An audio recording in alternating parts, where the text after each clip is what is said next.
آج میں آپ کے ساتھ دو مختلف کہانیاں شیئر کروں گا اور امید ہے کہ آپ کو یہ دونوں ہی کہانیاں بہت پسند آئیں گی۔ تو بغیر وقت ضائع کیے چلتے ہیں اپنی پہلی کہانی کی طرف۔ یہ کہانی ایک ایسی فیکٹری کی ہے جو آج کی تاریخ میں ویران اور سنسان ہے۔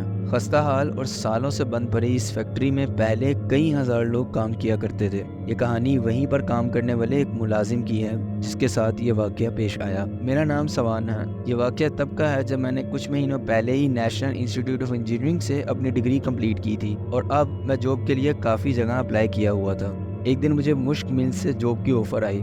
میں جاب کے لیے ڈسپیریٹ تھا، اس لیے میں نے جاب کے لیے ہاں کر دی۔ نارملی میری وہاں دن میں ڈیوٹی لگتی تھی، لیکن جو بندہ وہاں نائٹ میں کام کرتا تھا اس کی اچانک سے طبیعت خراب ہو گئی اور اسی وجہ سے مجھے وہ ٹائمنگز اسائن کر دی گئیں۔ اس رات میرے علاوہ وہاں 2 اور سیکیورٹی گارڈز بھی تھے جو سیکیورٹی روم سے مانیٹر کر رہے تھے۔ میں اپنے روم میں بیٹھ کر کام کر رہا تھا۔ اس وقت رات کے تقریباً 2:30 بج رہے تھے کہ تبھی ایک سیکیورٹی گارڈ میرے پاس آیا اور کہنے لگا، سر فرسٹ فلور سے ایک مشین سے آئل نکل رہا ہے، اب جا کر دیکھ لیں، اور یہ کہہ کر وہ وہاں سے چلا گیا۔ میں 5 منٹ بعد اپنا کام ختم کر کے فرسٹ فلور کی طرف جانے لگا کہ مجھے رستے میں ہی وہی سیکیورٹی گارڈ دوبارہ سے مل گیا اور کہنے لگا، سر اب اتنی رات کو اوپر کہاں جا رہے ہیں؟ اوپر کے تو تمام فلورز لوک ہیں۔ میں نے اس سے کہا کہ ابھی تم نے ہی تو مجھے بتایا تھا کہ اوپر کسی مشین سے آئل نکل رہا ہے۔ گارڈ نے مجھے جواب دیا کہ وہ تو اپنی سیٹ سے ہلا تک نہیں۔ اس کی یہ بات سن کر میرے دل میں عجیب خیال آنے لگے کہ پھر جو گارڈ میرے پاس آیا تھا وہ کون تھا۔ رات کو 3 بجے کے قریب مجھے بھوک لگ رہی تھی۔ میں کچن کی طرف گیا۔ میں نے دیکھا کہ کوئی فرسٹ فلور کی طرف جا رہا ہے تو میں نے اسے آواز لگائی اور کہا کہ اوپر کے تمام فلورز لوک ہیں، لیکن اس نے میری کوئی بات نہیں سنی اور وہ اوپر کی طرف جانے لگی۔ میں اس کے پیچھے پیچھے جانے لگا اور جیسے ہی میں وہاں پہنچا وہاں کوئی بھی نہیں تھا، یہاں تک کہ سبھی دروازے لوک تھے۔ اب مجھے ڈر لگنے لگا تھا اور میں سمجھ گیا تھا کہ یہاں کچھ تو گڑبڑ ہے۔ میں وہاں سے فوراً نیچے آ گیا اور اپنے کیبن میں آ کر بیٹھ گیا اور تبھی ایک سیکیورٹی گارڈ میرے پاس مجھے سیکیورٹی روم میں لے جانے کے لیے آیا۔ اس کے چہرے سے صاف ظاہر ہو رہا تھا کہ وہ بہت ڈرا ہوا ہے۔ اس نے مجھے کہا کہ وہ مجھے کچھ دکھانا چاہتا ہے اور مجھے اپنے ساتھ سیکیورٹی روم میں لے گیا۔ پھر وہاں جو میں نے دیکھا وہ دیکھ کر تو میرا رنگ خوف کے مارے سفید ہی پڑ گیا۔ اس نے مجھے سیکیورٹی روم میں موجود کیمرے کا ایک ریکارڈڈ کلپ دکھایا۔ اس کیمرے کی کلپ میں نے دیکھا کہ جس وقت میں فرسٹ فلور پر گیا تھا اس وقت وہاں میں اکیلا نہیں تھا، بلکہ وہاں ایک عورت بھی تھی جو اس وقت میرے سامنے کھڑی مجھے گھور رہی تھی، یہاں تک کہ میرے ساتھ ساتھ نیچے تک آ گئی۔ نہ جانے اس کے بعد میں نے اپنی رات کی ڈیوٹی وہاں کیسے ختم کی۔ اتنا سب کچھ ہونے کے بعد میں نے اگلے دن صبح اپنے مینیجر کو ریزائن دے دیا اور یہ سب معاملات اسے بتائے۔ میں آج بھی اس دن کے بارے میں سوچتا ہوں تو کانپنے لگتا ہوں۔ آخر کون تھی وہ عورت اور وہ مجھے کیا دکھانا چاہتی تھی؟ تو یہ تھی آج کی پہلی کہانی۔ اب ہم چلتے ہیں ہماری دوسری کہانی کی طرف۔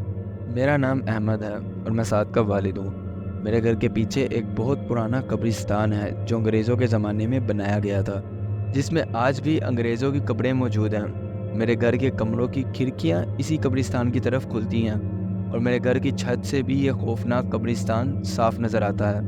سعد کے کمرے سے بھی قبرستان صاف نظر آتا تھا۔ سعد ایک بہت ہی لائق اسٹوڈنٹ تھا اور وہ راتوں کو جاگ جاگ کر پڑھتا تھا۔ ایک رات تقریباً 2:30 بجے تک سعد معمول کی طرح پڑھائی کر رہا تھا۔ اس نے پڑھتے پڑھتے کھڑکی سے باہر جھانک کر دیکھا تو دور دور تک کسی کا نام و نشان تک نظر نہ آیا۔ قبرستان میں عجیب سی خاموشی تھی اور پرندے بے چینی میں ادھر ادھر اڑ رہے تھے۔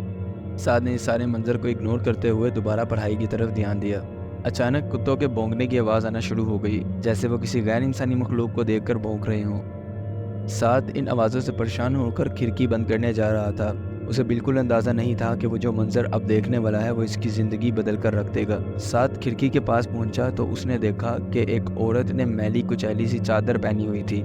کتے اس کے ارد گرد جمع ہو کر بھونک رہے تھے اور وہ عورت قبرستان کی طرف جا رہی تھی۔ سعد تشویش کے عالم میں اپنے گھر سے باہر نکلا اور اس عورت کے پیچھے گیا۔ اتنی دیر میں وہ عورت قبرستان تک جا چکی تھی۔ سعد نے سوچا کہ اتنی رات میں قبرستان میں جانا ٹھیک نہیں ہے، لیکن اس کا دل کچھ اور ہی کہہ رہا تھا۔ بس پھر وہی ہوا جس کا ڈر تھا۔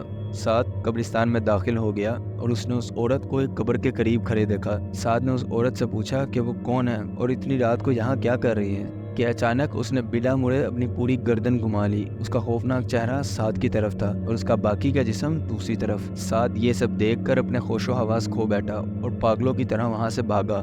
بھاگتے بھاگتے جب وہ قبرستان کے دروازے تک پہنچا تو اس کا پیر ایک پتھر سے ٹکرا گیا اور وہ زمین پر گر گیا۔ سر پر چوٹ لگنے کی وجہ سے وہ وہیں بے ہوش ہو گیا تھا۔ صبح ہوئی تو میں نے اپنے بیٹے سعد کو وہاں بے ہوش پایا۔ میں اسے اٹھا کر جلدی سے گھر کے اندر لے آیا اور اس نے ہمیں رات کو ہونے والے حادثے کے بارے میں بتایا۔